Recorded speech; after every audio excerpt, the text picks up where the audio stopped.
Bom dia a todos, bom dia a todas, bom dia para você que está nos assistindo pela Pop TV em Sobradinho e Porto Alegre, ou nos escuta pela Cultural FM em Santa Catarina e no Rio Grande do Sul. Sejam todos muito bem-vindos e bem-vindas a mais um ICL Mercado Investimentos. Hoje, sexta-feira, e como já de costume, vocês já devem saber, a gente tem o nosso quadro Sexta de Arromba. Só que hoje o quadro não tá um quadro qualquer. A gente vai ter um programa de arromba e a gente já vai explicar por quê. Mas antes, a gente vai passar pela agenda para entender o que a gente tem de indicador, o que vai movimentar o dia, o que pode movimentar o dia ou não. Até porque a nossa agenda, mais uma vez, está bem esvaziada. Ela não está esvaziada em quantidade de indicadores. Até está recheada se a gente for pensar no número de indicadores que saíram. A questão é, será que esses indicadores têm poder e relevância para direcionar os mercados, principalmente nesse momento que os fatores geopolíticos, políticos estão mais presentes do que os próprios indicadores econômicos? E é isso que eu vou mostrar para vocês a partir de agora, porque hoje vocês vão perceber que a agenda está tomada por PMIs, Índice de Atividade dos Gerentes de Compras. Só que não é qualquer PMI, não é o PMI final, é o PMI preliminar. Então é como se a gente estivesse olhando para a prévia da temperatura da atividade econômica. Então são indicadores que normalmente não ganham o protagonismo. Apesar disso, à meia-noite teve decisão de política monetária lá no Japão, esse sim tem um peso um pouco maior. Às 4 horas da manhã saíram as vendas do varejo nos Estados Unidos, medição de dezembro, e aí, a partir das 5h30, é o que eu acabei de falar. É índice de atividade de gerentes de compras composto, de serviços e industrial, medição de janeiro, só que preliminar. Então vai sair PMI composto nos Estados Unidos, saiu PMI composto na Suíça, tem outros países da Europa também divulgando o PMI composto, eu já vou pegar aqui para vocês, porque tem mais gente que divulga esse indicador hoje, até porque os Estados Unidos estão aparecendo 2 vezes aí, então eu já vou pegar, provavelmente saiu Reino Unido e Alemanha.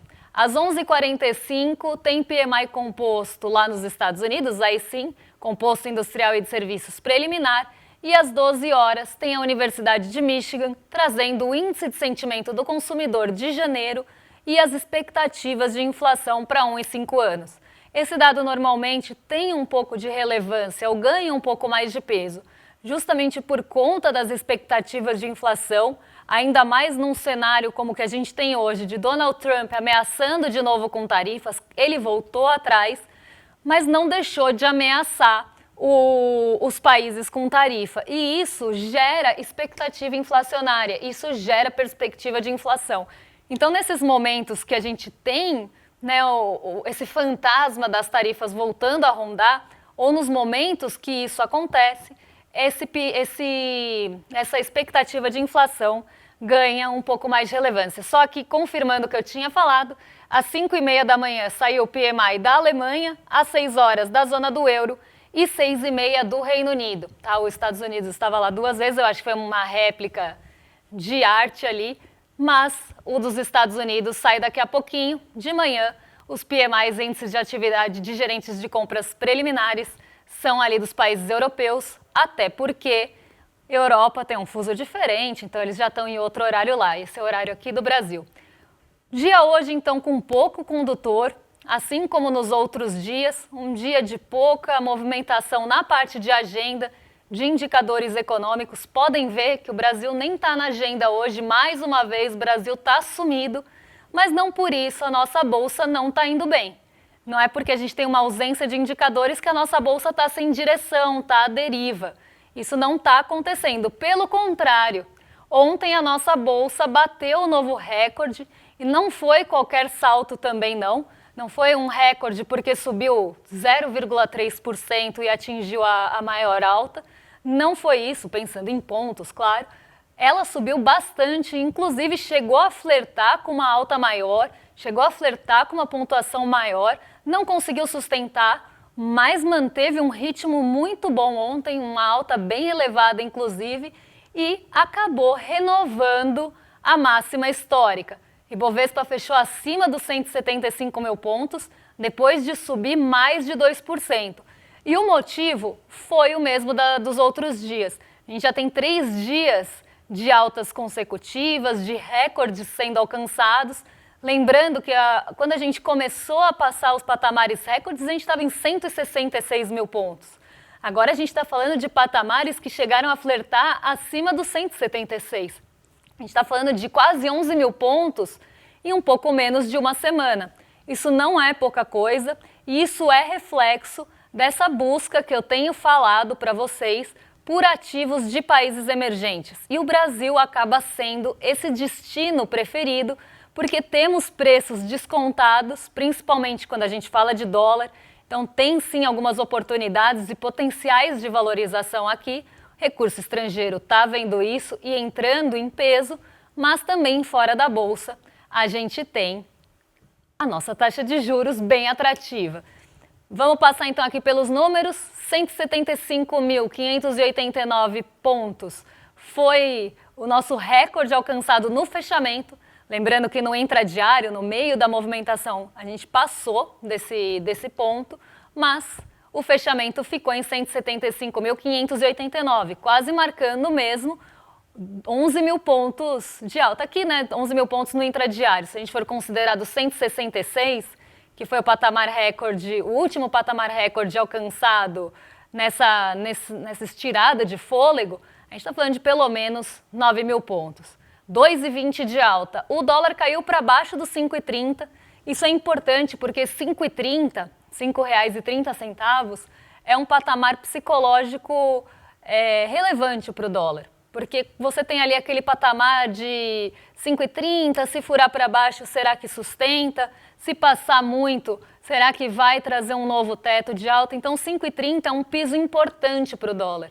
Quando fura esse piso de 5,30, traz uma expectativa de que possa ter um piso mais para baixo e isso pode deslocar esse patamar.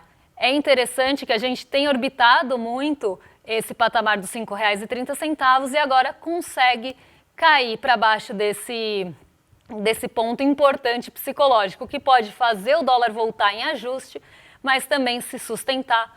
Vamos ter um novo piso de baixa, queda de 0,67, reforçando essa ideia de entrada de recurso estrangeiro aqui no país. Ontem eu falei bastante sobre isso, porque a queda do dólar foi até um pouco maior, pensando em percentual, mas agora, pensando em patamar de cotação e patamar psicológico, a gente rompe uma marca importante aqui dos 5,28.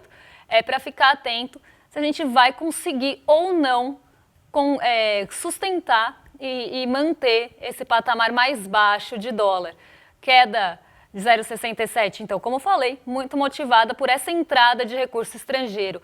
E o movimento da Bolsa ontem foi motivado muito por esse mesmo condutor do dia anterior, que foi o condutor da quarta-feira. As ações subiram em peso, elas subiram em bloco, e isso traz 2 sentimentos. Quando sobe tudo de uma vez, então quando a gente tem uma alta generalizada na Bolsa, que foi o que aconteceu nesses 2 últimos dias, ontem 7 ações ficaram negativas, na quarta-feira uma ação ficou negativa, então é realmente uma alta generalizada, um otimismo pulverizado, não é um setor específico que está puxando a Bolsa, mas nossos ativos estão subindo de forma geral e em bloco.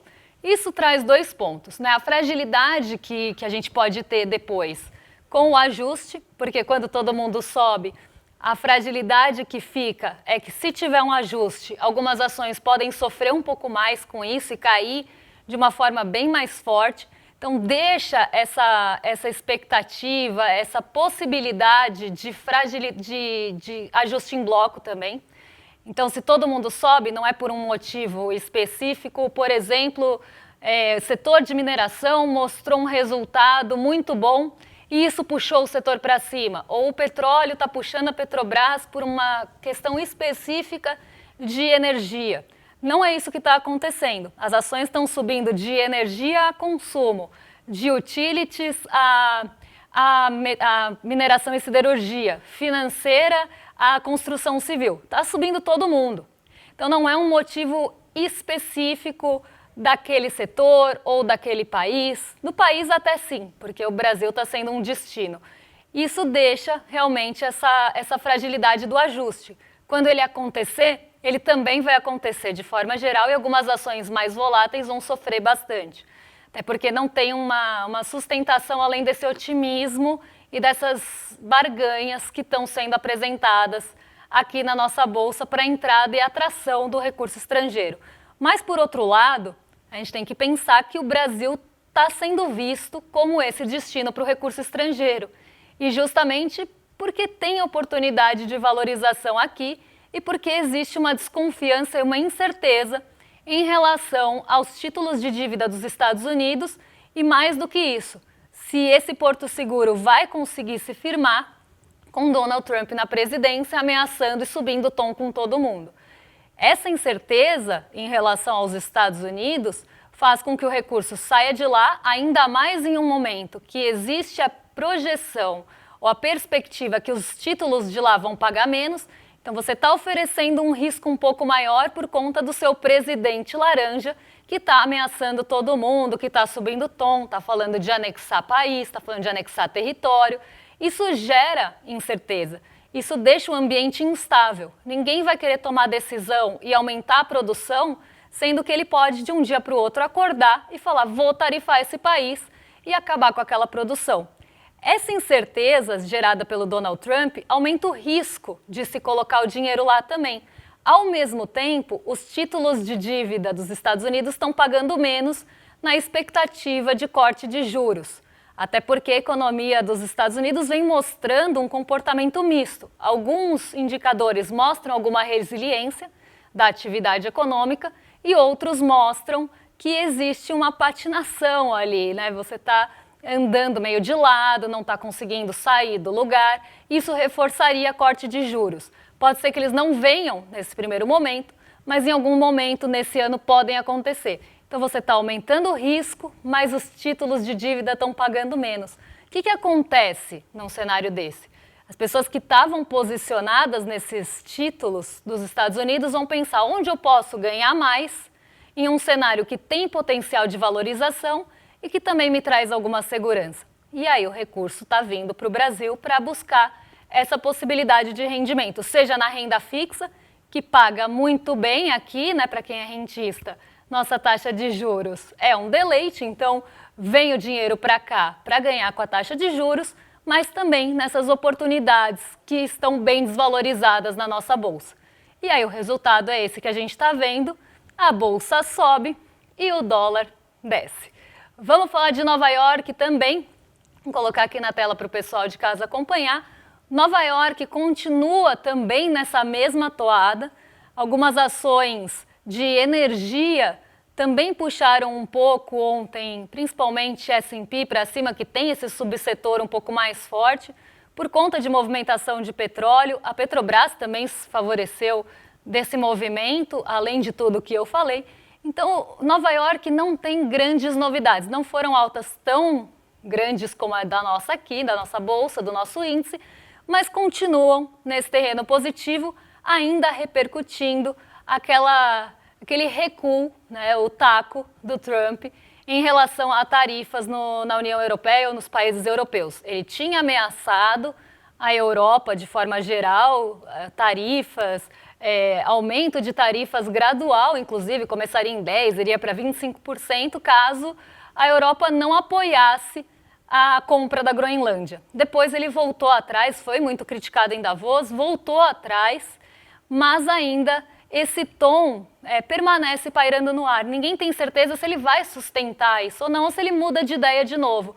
Como o pensamento de Donald Trump é muito volátil, assim como ativos do mercado financeiro, ele começa pensando de um jeito, termina o dia pensando de outra forma, ele pode mudar de ideia de novo. E essa incerteza que acaba gerando essa sensação de ninguém sabe o que está acontecendo ou para onde vai.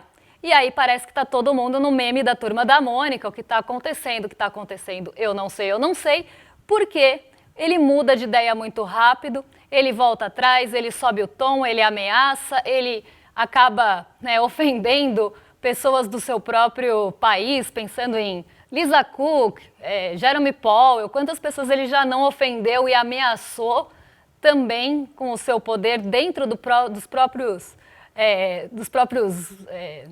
departamentos, né, dos Estados Unidos. Então isso acaba gerando toda essa sensação de será que vai continuar dessa forma ou será que vai mudar? É realmente uma sensação de incerteza muito grande. Ninguém gosta de se posicionar nisso. Então toda vez que ele recua, toda vez que ele desce um pouco o tom, as pessoas respiram aliviadas e falam, bom, pelo menos, por enquanto, Donald Trump voltou atrás. Então, deu um respiro para as bolsas de forma global e Nova York também. Se ele voltar a subir o tom, as bolsas respondem de forma negativa e essa tensão começa a aumentar, o ambiente começa a ficar mais tensionado e isso mostra mostra o resultado e essa incerteza permeando as não posições. Não é que a pessoa se posiciona, ela não se posiciona porque ela não quer se posicionar, ter uma mudança de direção e ela perder dinheiro. Isso vale para a economia real e isso vale para o mercado financeiro. Vou beber uma aguinha aqui antes de chamar o nosso quadro, porque hoje, vocês vão ver,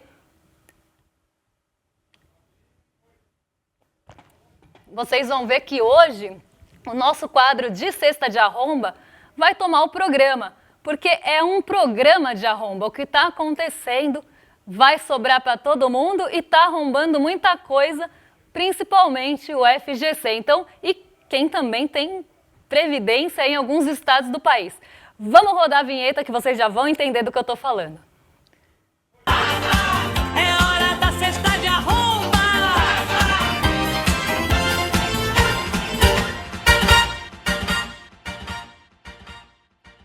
Eu fiquei ouvindo aqui um eco da Cesta de Arromba maravilhoso aqui. É hora da Cesta de Arromba e hoje o que vem para marcar a nossa sexta-feira e mostrar que é de arromba e merece estar nesse quadro são os casos e acasos do Banco Master e muita gente que ficou prejudicada por tudo que está acontecendo, por essa fraude financeira que já é considerada uma das maiores do nosso país e que acabou prejudicando bastante gente e inclusive gente que nem tinha nada a ver com isso. Gente que nem sabia que seu dinheiro poderia estar envolvido nesse rolo todo, nesse bololô todo, que é o caso da Rio Previdência. A PF hoje mira os diretores da Rio Previdência em operações sobre aplicações no Banco Master. E eu até separei uns trechinhos para passar para vocês, porque é uma coisa, né, que a gente fala aqui com recorrência, mas que é bastante preocupante. A Rio Previdência e até outras instituições de previdência, né, outros fundos de pensão de estados aqui do Brasil, de forma geral, também tiveram esse problema, mas a Rio Previdência deixou isso escancarado. E a Rio Previdência foi alertada, não uma, não duas, mas muitas vezes em relação a essa exposição que estava tendo a fundos e títulos do Banco Master. Só para vocês entenderem o que aconteceu. A Rio Previdência começou a comprar ativos do Banco Master e colocar dinheiro em fundos do Banco Master. Então, o dinheiro ali dos fundos de pensão da Rio Previdência, dos servidores que têm o dinheiro na Rio Previdência, estava sendo colocado em ativos do Banco Master, então títulos do Banco Master, aqueles mesmo bem arriscados, que a gente sabe que o Banco Master estava negociando.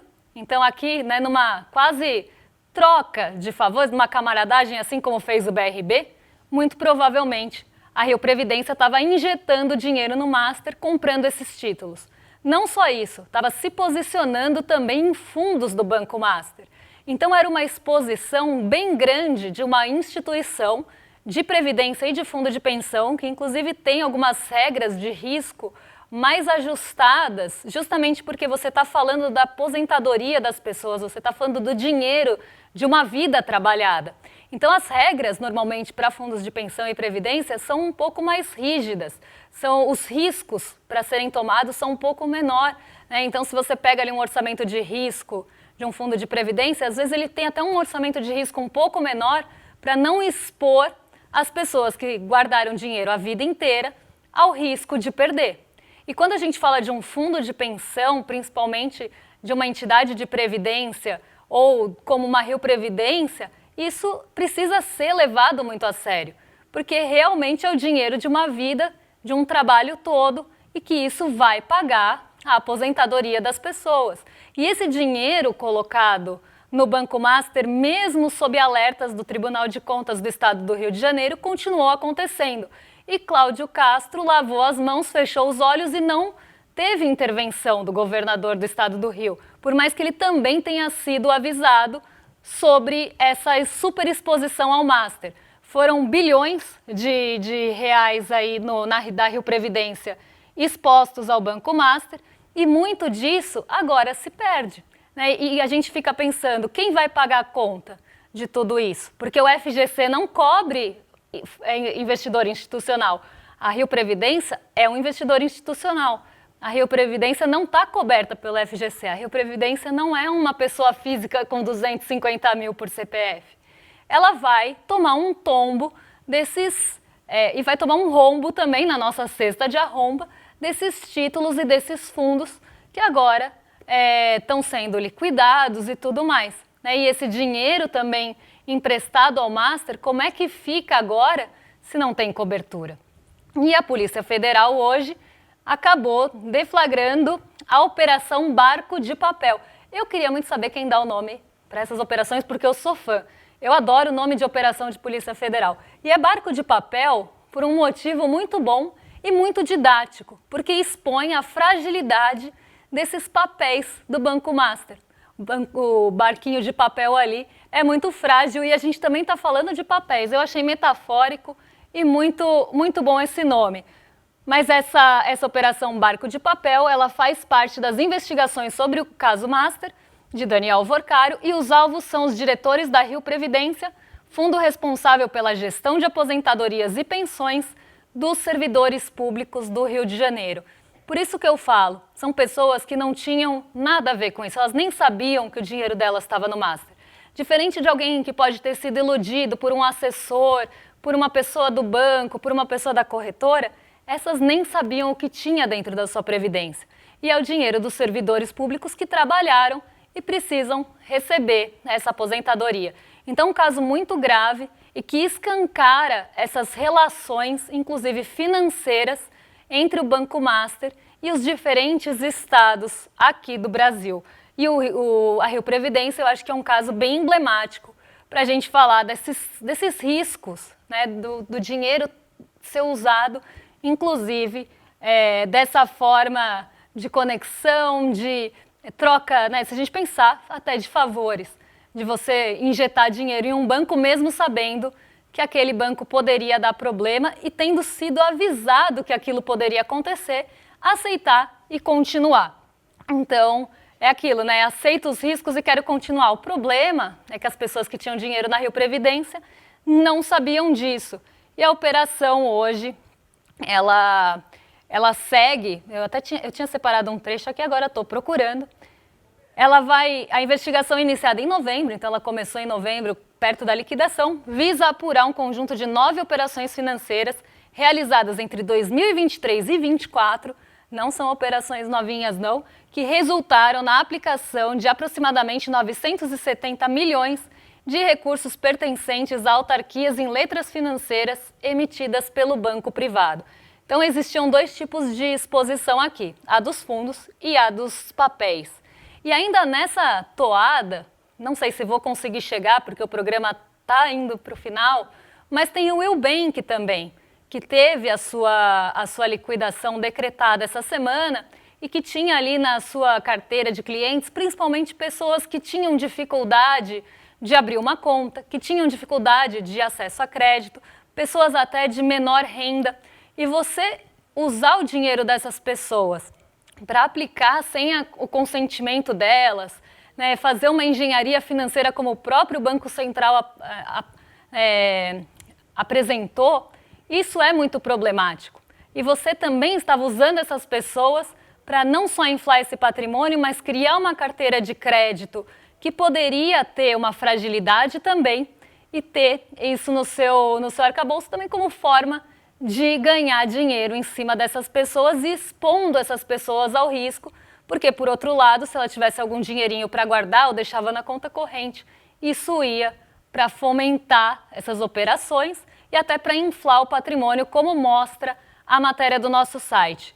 Eu não vou explicar muito essa questão da engenharia financeira, eu falei bastante no N1, mas não vai dar tempo, então eu vou aproveitar esse restinho de programa que a gente tem só para mostrar para vocês como é que fica agora quem tem dinheiro no Willbank, quem tinha cartão. Essa é uma dúvida bem recorrente no nosso chat e eu vou fechar o programa então da nossa cesta de arromba do que acontece agora com quem tinha dinheiro no Willbank.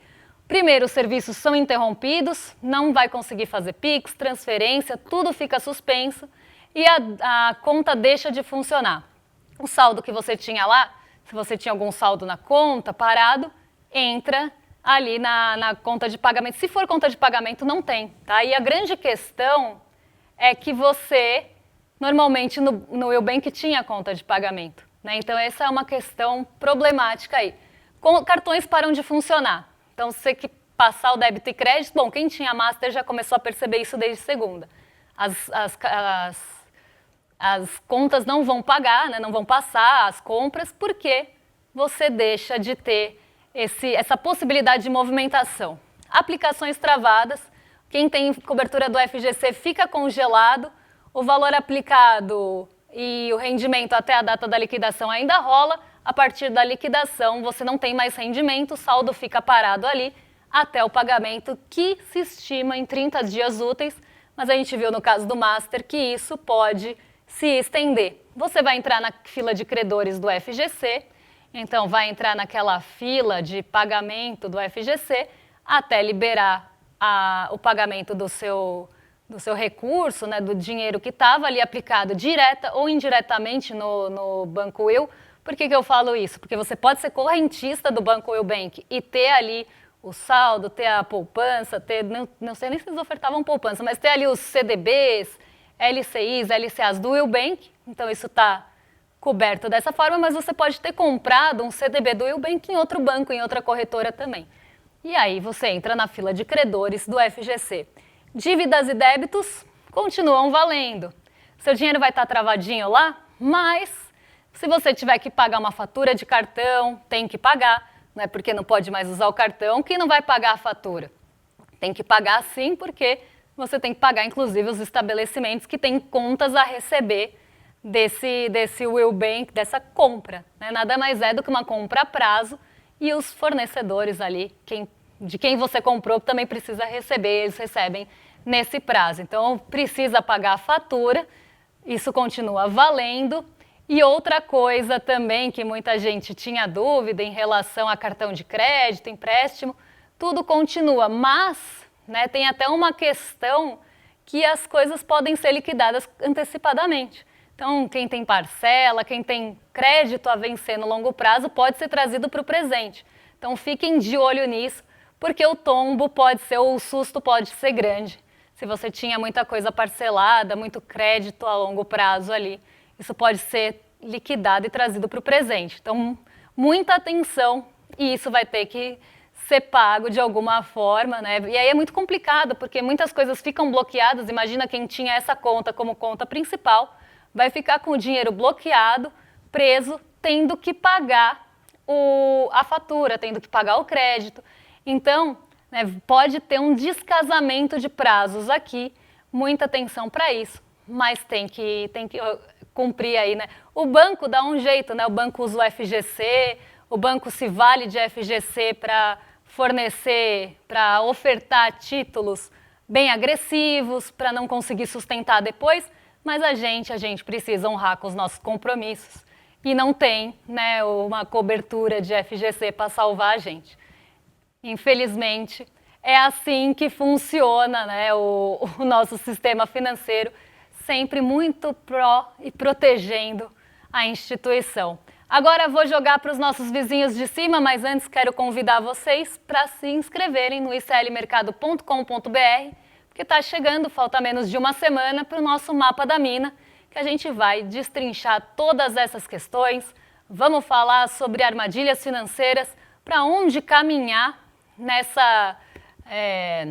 nesse ano de 2026, em meio a todas as turbulências geopolíticas, políticas, cenário eleitoral. Tudo isso deve mexer muito com o ano e você não quer ficar perdido. Então, iclmercado.com.br para garantir o seu acesso no Mapa da Mina na semana que vem. Agora sim, jogo para os meus vizinhos de cima. William De Luca e Lucas Rocha já estão prontos para receber vocês.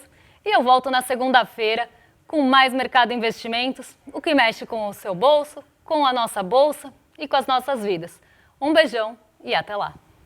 Nos últimos meses, o mercado financeiro do Brasil viu de tudo. Dólar oscilando, bolsa surpreendendo, fundos multimercados se recuperando depois de anos. Enquanto isso acontecia, muita gente que segue o mercado tradicional simplesmente não entendeu nada. Porque a verdade é uma só. O que o consenso do mercado fala não é necessariamente o que acontece no mundo real. E é justamente por isso que no dia 29 de janeiro, às 8 horas, eu, Débora Maganha, vou estar lado a lado ao Eduardo Moreira no Mapa da Mina de 2026.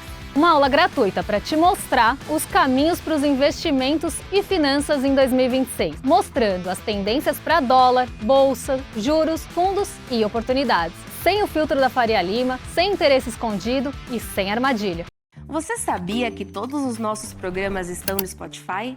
A notícia não pode parar e agora você pode acompanhar todos os nossos programas onde e quando quiser. Siga nossos canais no Spotify e tenha acesso ao Chico Pinheiro Entrevista, Desperta ICL, Rolê e muito mais. ICL no Spotify. Informação que te acompanha.